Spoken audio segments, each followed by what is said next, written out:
एल्डरग्रोव गांव में सूरज ढलते ही सुनहरी रोशनी फैल जाती थी।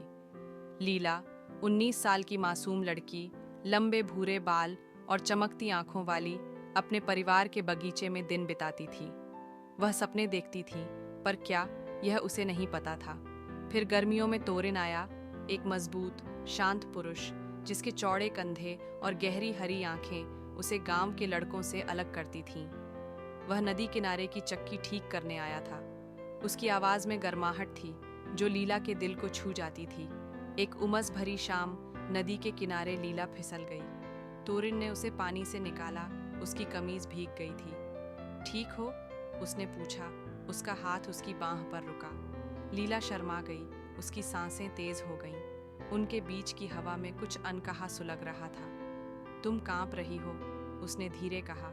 उसकी नज़र उसकी आंखों में डूबी। मुझे नहीं पता, उसने फुसफुसाया। उसका दिल धड़क रहा था।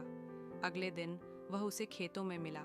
उसकी टोकरी उठाई, उसका हाथ बार बार उसके हाथ को छूता। लीला उसे चक्की पर देखती, उसके हाथों की ताकत से हैरान होती। एक रात तारों के नीचे ओक के पेड़ पर उसने उसे चिट्ठी दी। मुझसे मिलो। वहाँ उसने उसे करीब खींचा, उसके होठों को चूमा, धीरे, फिर भूखेपन से। लीला उसमें खो गई। उसकी उंगलियां उसकी कमीज में जकड़ गईं। रात गुजरी और सुबह तक वह कुंवारी नहीं रही, लेकिन जो मिला वह था एक कच्चा, सच्चा बंधन। मेरे साथ रहो, उसने कहा। उसका सिर उसके सीने पर था।